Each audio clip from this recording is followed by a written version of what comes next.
Hi, Samarth. A huge congratulations on the 60-point improvement to a 705 and extremely well done on the Q87 and a V86. So thank you for joining in today. And how does it feel? I mean, surreal because I never thought that I'll get there. And because I started off at 645, and I mean, people said that reaching a 645 and post that 60-point improvement is what that counts. Mm-hmm. So really didn't know if I could get there. And I mean, I think it's of a part of high effort I put and some kind of mentoring that you gave him. Because I understand that there were points where I was like giving up, and you kind of held on and you were like, you still have time, you can still do this. Yeah. Yeah. I think when we look back at your journey, definitely you had your share of ups and downs, right? But I think what really made a difference was that your willingness to work towards the goal, right? And your never give up attitude that, okay, you were ready to take the corrective actions in the right spirit. You were open to feedback and definitely determined for getting that score, right? And I think it worked out really well for you. So when we look back, like you mentioned, you started off with a 645. So in verbal, you started off with a 51 percentile and you Mhm. actually improved to a massive 98th percentile. Similarly, in quant to a 94th and in DI also to a 94th percentile respectively, right? So reflecting on your journey, what was your biggest obstacle? I think I just came up really unprepared into this GMAT space, and I was taking a lot of time understanding the questions, reading it, and I mean, the English is very intricate. They purposely try to confuse you with the kind of terms they use. They won't frame a sentence in a straight way. So I Mm-hmm. think I was taking a lot of time understanding that and spending a lot of time in the details. Let's say in RC, let's say. I was reading the passage and getting lost in the details. Let's say I have a bioscience essay which I don't have an idea about. So I was caught really off guard and still trying to make sense of it. And I think through the journey, I understood that it doesn't really matter if I go into the details. I just Mm-hmm. need to understand what is the outline, what is the structure of the passage, and I'm still good to go. So I was able to cut on that time, and that really helped me get a better score. I think that is the essence of it. Okay. So talking about RC, since you have mentioned, right? So when we go back a step, we can really see that RC was a pain point from your first mock itself. It was quite evident, right? You started off at a 19th percentile, and at the end, when we actually see your present ESR, you were at a 93rd percentile. So that's a huge jump that we are looking at, right? So you clearly mentioned the problems that you faced and the things that were going wrong. So what actually changed in the process that helped you make that improvement? I think the focus eGMAT puts on reading the passage is really important because what I did was, I mean, that elementary knowledge that you first read the question, then go to the passage and try to find where this question fits in. Mm-hmm. I mean, that probably worked in high school, but doesn't really work that way in the GMAT exam because the questions are not directly from the passage. They need some kind of thinking from your part. Hmm. So I was getting lost finding the answer for that question in the passage. And what eGMAT made me realize is that you need to understand the passage, and the answer is not straightforward. You need to apply some kind of pre-thinking into it to get to the answer. Mm-hmm. And that is probably what fixed that flow for me. It created probably a chart which I follow and which kind of guaranteed success. Mm-hmm. And if not success, it guaranteed me confidence that Yeah. I'm following a standard path, which, if not 100% of the time, 90% of the time will get me there Yeah. instead of just doing about things on my own. Yes. And I think that's our intention as well, that when you are going through the course, you're reading, understanding those reading strategies, developing those skills, you need to have a structure. A framework is something that we want you to equip with so that no matter what passage comes in front of you, you are able to use those tools in the right way. Right. So I think that worked out well for you. So when we talk about CR, so the interesting fact about critical reasoning in your case is that you were already starting at a higher percentile. In your first mock itself, you were close to an 80th percentile. But at this point, we are talking about your score going from good to great because in your actual attempt, the recent attempt, you were able to score a 97th percentile, right? So what changes or refining that you did in CR that helped you cross and make this shift from a good to a great score?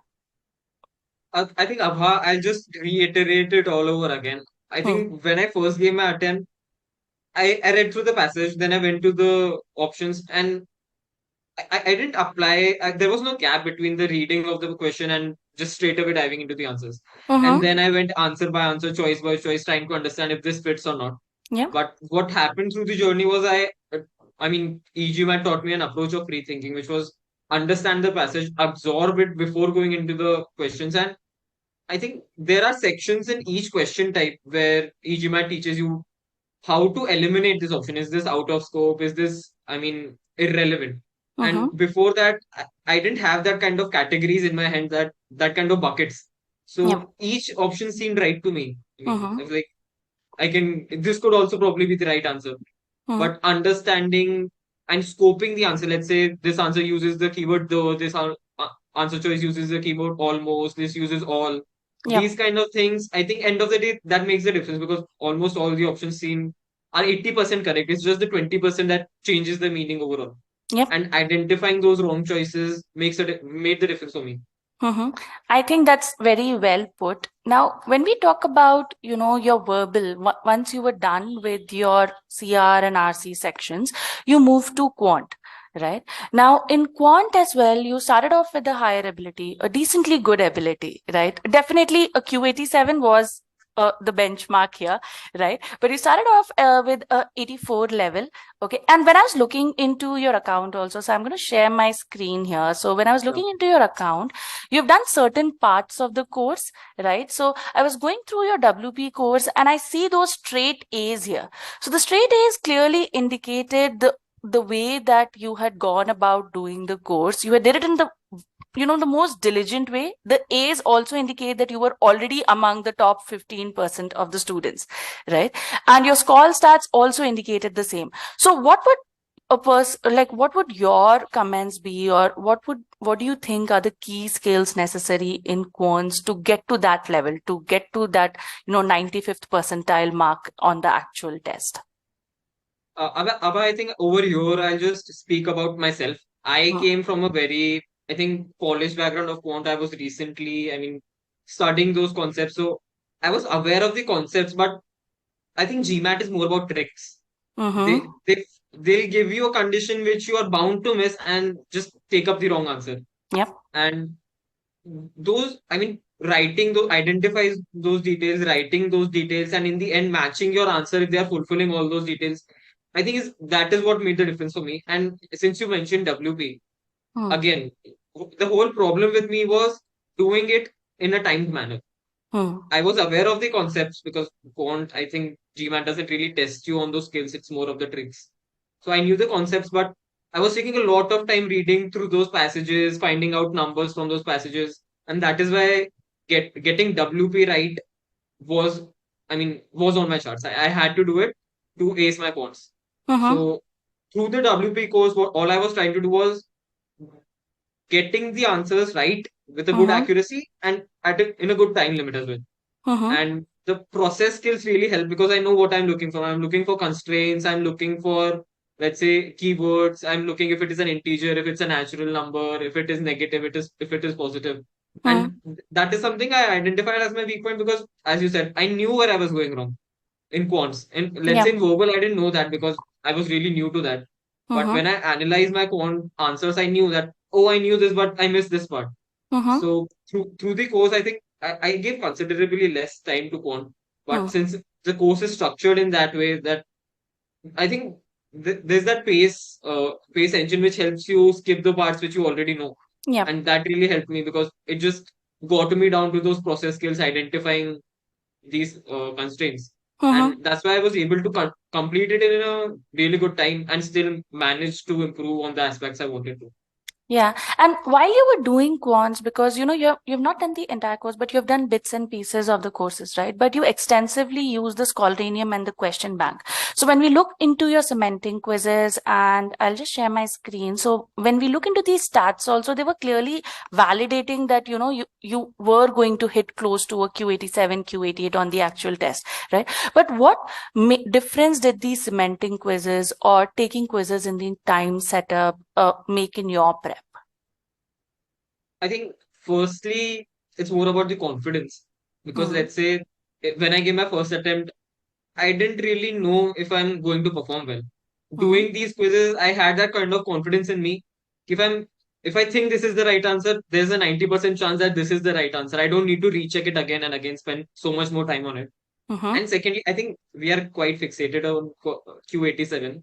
I Yep. mean, let's just put it out there. There were chances where I had 100% accuracies as well. Yes. So Yes. it's not like that course is going to get you a Q87. It can even get you a Q90. And Mm-hmm. in my final attempt as well, there were only two silly mistakes. So Mm. it bridged those conceptual gaps. Mm. But at the end of the day, it's more about how aware you are during your exam. If you're going question by question, I mean, you don't let your feelings from your previous question jump into the next one, and it can mess everything up. I Yeah. think I encountered that during my recent exam, but GMAT Focus has that option of changing the answer. That really helped me because as soon Mm. as I pressed the submit button, I knew I was wrong. So if you let that come to you in your next question, Yeah. you miss those constraints, and that is the difference between a Q87 and a Q90. Mm. And might not be the case with verbal. In Mm. verbal, you might need three or four questions to reach Q90. But in quant, it is either one or two. I mean, you Yes. just get those ending two questions right, you reach a Q90. Yes. Otherwise, you might even end up at a Q85, if not Yeah. Q87. Yeah. So keeping your eye out for those small details really matters. And that is what the Scholaranium helped me with. I was exposed to so many different types of questions, so that in the exam I was never caught off guard. I Mm-hmm. knew that I have done this correct before, so I can do it again. The Yeah. confidence and the type of questions really helped me. Yeah. And I think you have very rightly put it that, there's a very fine lining between that Q87 and that Q88 plus, right? In your case, even on certain mocks, you did achieve more than a Q87. Although in the actual test, there were two mistakes that I think we both will hold on to, that those two mistakes. I am going to hold on that forever because I'm like it makes a lot of difference because I Yes. think two questions can give you 100 percentile in quant and that just changes your overall score. Yeah, right. It all depends upon, where you made the mistake. And especially when you are aware that, you could have got that correct. I think that, yes. Probably that is why I don't hold on to verbal that much because I understand that there were some weaknesses Yes. whe- from where I came. But Hmm. when I see a wrong question in quant, I'm like, oh my god, this is something where I should score, and it is because of a silly mistake. There is no conceptual gap. Hmm. Hmm. And moving on to your DI part, right? Because once you were done with your verbal and your quants, and we knew that you're hitting the stats, it was quite evident from your Scholaranium stats also. Then DI was the section that you started approaching, right? In DI also, you started off at a decent ability. So, what were the major challenges that you faced in DI while solving the questions?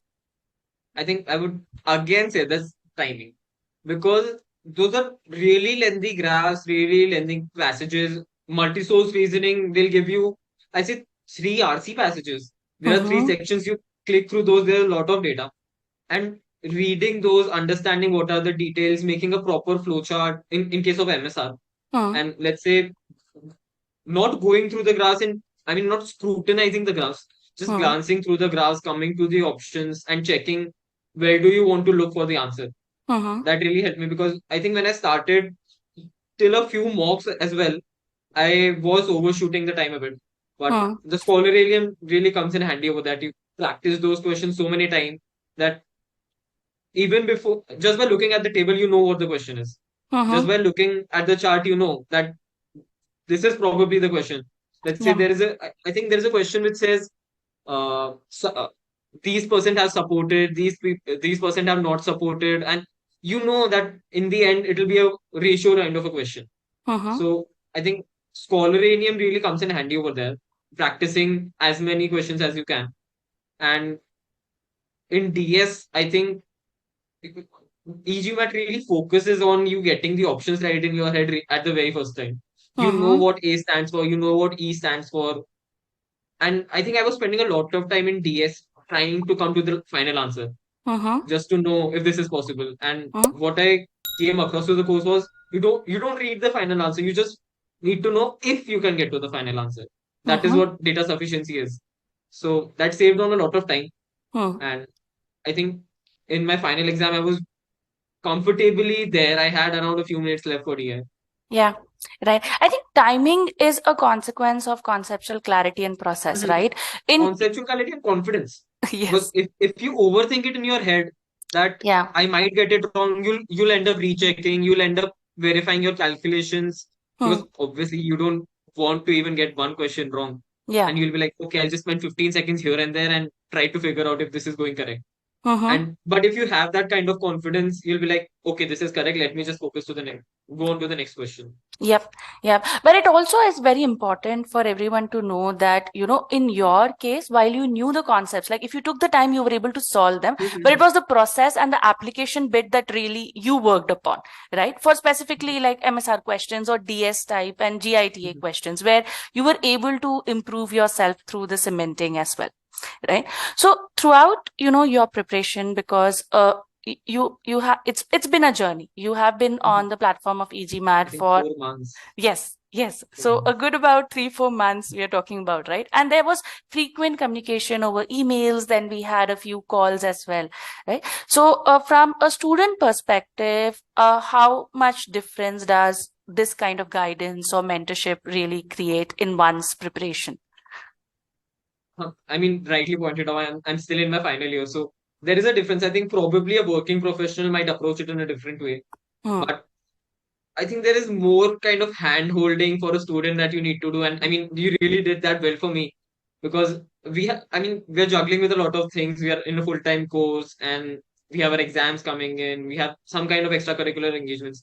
And for a mentor to understand that, all right, he didn't do what I asked him to, but I mean, there is still hope.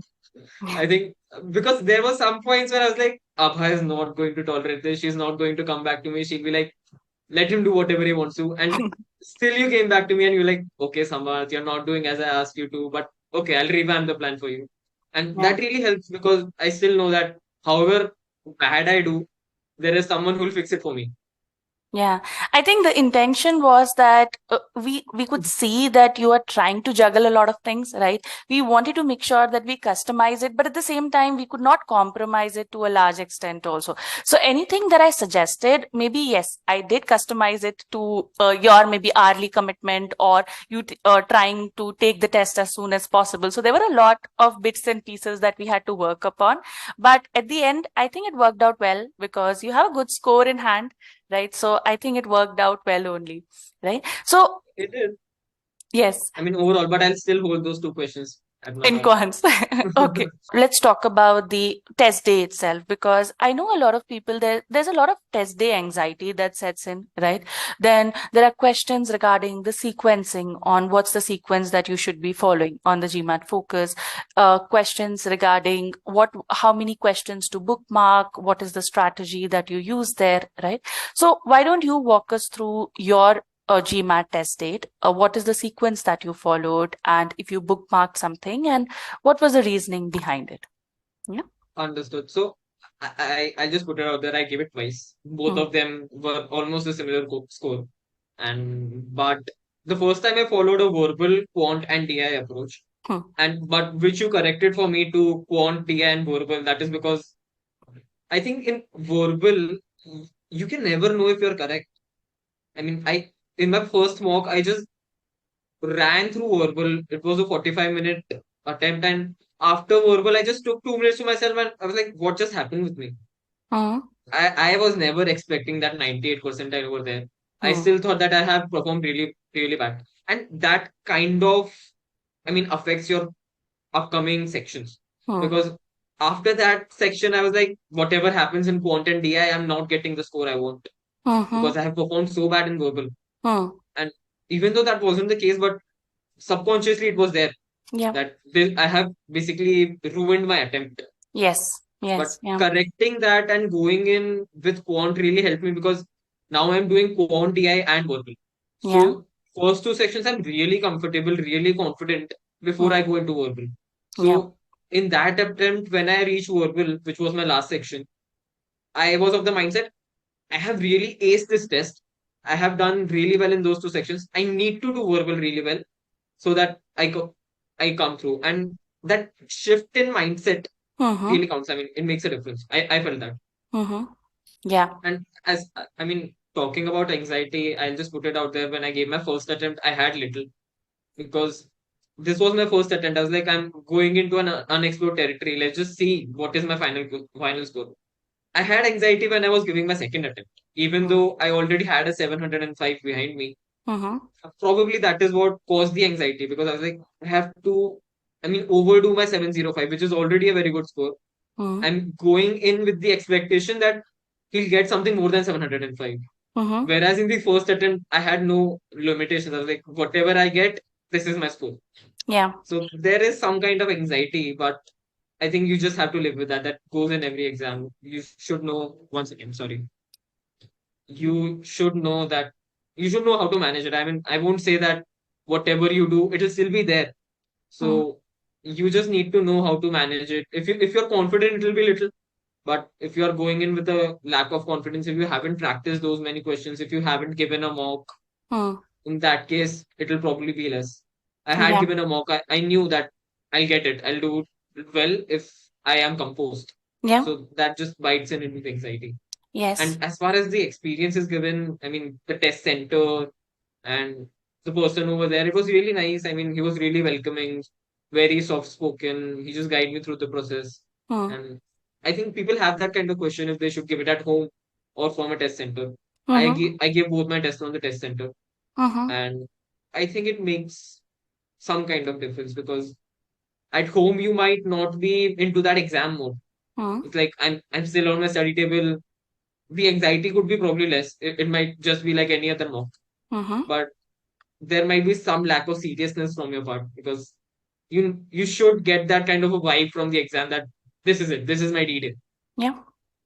Yeah. So talking about, because you mentioned that, you took a couple of mocks, right? You took one mock before the final test as well. And so there is always that sense of acclimatization, right? Getting used to that kind of environment that helps definitely to calm the nerves, right?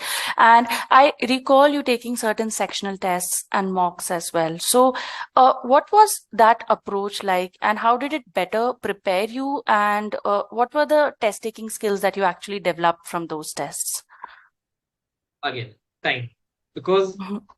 through the course, let's say, I have understood that I'm there conceptually. I have identified my gaps. I have fixed my gaps. But what a mock lets you do is it gives you 45 minutes. It Mhm. gives you those questions, and it asks you to finish those 45 questions in those time. Mhm. And when I was giving my cementing quizzes, I sometimes I did overshoot. But Mhm. in my mock, I had that thought in my head that I approached it like a final test. Mhm. That, let's say you're taking a quiz on the scholaranium, you might still think, okay, there is an option of going and signing up for another quiz. I'll create another 10 question quiz. I'll create another 10 question quiz if I don't get there. But Mhm. I didn't have that ideology on my mock. I was like, this is it. Whatever I score here, Mhm. that is going to reflect in the paper tomorrow. Mhm. So do it with the equal kind of diligence. And Yeah. at times, people are really, uncomfortable in that 2 hour 15 minutes, sitting for 2 hour 15 minutes and giving three sections in a row. Mhm. Because I personally did that. I was giving one a cementing quiz. And then I took around 1 hour off. I was chilling and then coming on for another cementing quiz. Mhm. But to have to concentrate for 2 hours and performing poorly in one section, then Mhm. just picking yourself up, going in for the next section. It is crucial, and that's why I think that everyone who attempts Mhm. the GMAT should give a couple of mocks before going in. Yeah. Yeah. And since you mentioned about timing strategy, right? Like managing your time well. So was there anything specific that you would do to make sure that you were able to manage your time across one section properly, be it verbal or quants? Was there something that you would do differently? I think when I started off, I was timing each question. Like, I'll give it 2 minutes, and I won't give more than 2 minutes. Mhm. If I'm not done in 2 minutes, I'll just skip. And you rightly, I don't know how you picked that off from just analyzing my score report, and that was really crucial because you pointed it out that Samarth, it's not necessary that you don't give it more than 2 minutes, Mhm. and you can bridge that gap in subsequent questions. Yeah. That was something I wasn't doing initially. I was very hard on myself, but Mhm. coming from you and then putting it into exercise in the mock, I understood that even if one question is taking 4 minutes, it's all right as long as I'm getting it 100% correct. And I can bridge that gap. And let's say it was easier for me in quant, Yeah. that bridging that gap in subsequent questions, because there are some questions on number theory, there are some questions on set theory, which I was able to crack in under let's say 1 minute. Yes. Yes. So I was able to do that in quant. I was still kind of nervous in verbal because in all the attempts I have given, I have submitted the last question at the very last second. I have never reviewed my verbal section. And probably I was coming in from a lower score and I was still not very comfortable. I mean, understanding very big passages. But let's say giving your first read of RC that 4 or 5 minutes and then compensating in the next questions. Yeah. I wasn't doing that. I was giving every question 2 minutes. So that kind of changed my approach and made me manage my time well. In let's say I was giving MSR 6 minutes in DI section, which I wouldn't have done initially. I was giving each question 2 minutes because I was like 45 minutes, 23 questions, each question gets 2 minutes. I can't overshoot. Yeah. Yeah. So I think the timing distribution per question also plays a very important role, specifically like in questions such as RC or, your MSRs, right? In RC also, it's very important that you try to read the passage in the first time itself and try to grasp at least 80% of it, right? So that you can avoid the back and forth. Otherwise, that itself can be very time consuming, right? I mean, there have been such instances because in Yes. my actual exam as well, you might, I mean, even if you give it 6 minutes, you read it carefully, you might miss something. But you should try to ensure that that does not happen, because even if you have missed one part, I'd say 1.5 minutes are gone. You'll come back, you'll try to find it where it was, you'll try to absorb it. It takes 1.5 minutes. Whereas if you would have done it right in the very first attempt, I'd say probably, let's say 30 seconds more, 40 seconds more. Yes. So True. having that kind of understanding that I need to get it right in the first go, even if it takes some kind of time more, it is still better than coming back. Yeah. Yeah, I think I couldn't have agreed more with you that understanding the passage in the first go itself has a lot of, impact on how do you take the next coming up questions, right? Now, coming to I still miss bookmarks. I bookmarked yes. everything I was not confident about. Mm-hmm. So I think at the end of Quant, I had around 8 questions bookmarked. Mm-hmm. So that didn't mean I need to change the answers, Yeah. but that just meant give it another look. I ended up changing zero answers, but I gave all of them another look. I gave all of them one. I finished Quant with a margin of 10 minutes, so I had time giving each of them 1 more minute. If nothing, it just made me confident while approaching DI. Okay, Quant, I had 8 concerns. I have given them more time, and all of them are correct. So every time I went on to next section from quant, I had this feeling I'm getting 100 percentile in quant. Like, okay, probably not the case, but had that kind of feeling, and that makes a difference. Yeah. So when you talk about bookmarking questions, so which were the questions that you bookmarked? Are these the ones that you were just doubtful about, or you were not confident enough? Were these the only kind of questions that you bookmarked? Yeah, something that involves, let's say, a lot of calculation. I know that I could have gone wrong somewhere.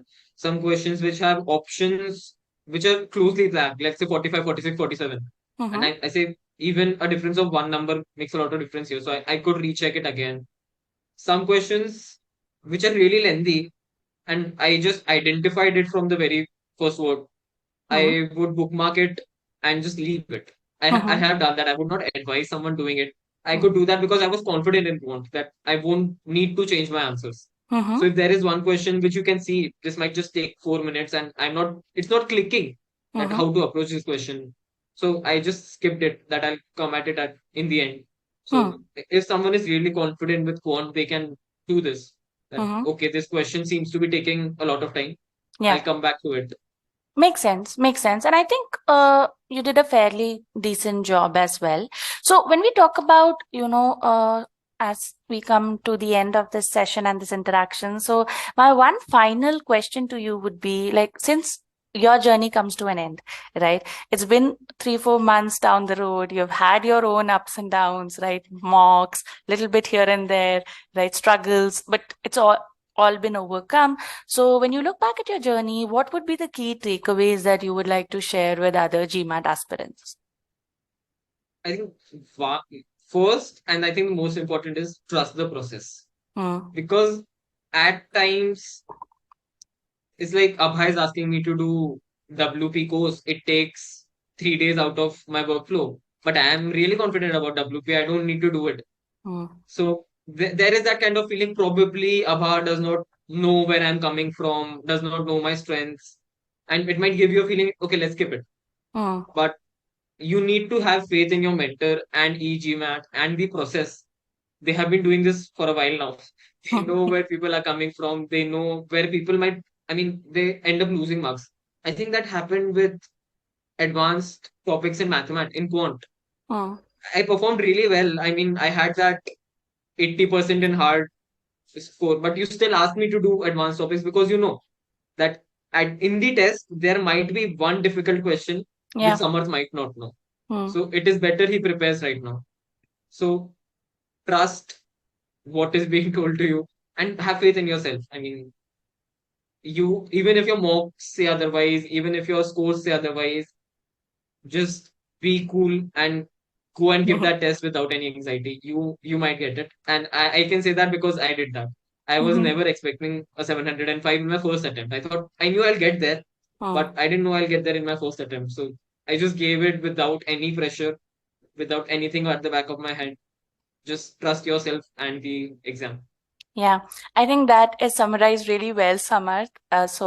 I, on behalf of the entire GMAT team, would really like to thank you for taking out this time, right? And wishing you all the best for your application process. We're going to keep our fingers crossed, right? And I'm sure we would look forward to your message and email with confirming your admit, right? So I think, No, we, definitely. yeah, so I we mean, look for, eGMAT has been played a pivotal role. Let's say, even if my essays were of top quality, if my GMAT score wasn't there, I wouldn't be here, even hmm, thinking of applications. yeah, So, really, thank you. And I hope our paths cross in the future. yeah, And I came to eGMAT through a referral, and I was really uncertain because there are a lot of resources out there, hmm, and you don't know what to pick. But coming in from a referral of a person who has achieved it before me hmm, made me comfortable doing it. And yeah, that is what I'm going to do. I'll hmm, recommend everybody who's out there to, I mean, give it a try at least, take the trial course, attend some webinars, try to understand what eGMAT is before you make that financial commitment. That is what yes. I did. I gave a mock, I took the free trial, and it makes you comfortable with the platform. Yeah, right. So thank you for trusting us, Samarth, and thank you for taking out the time today. Yeah, all the Okay, thank best. you. Bye bye.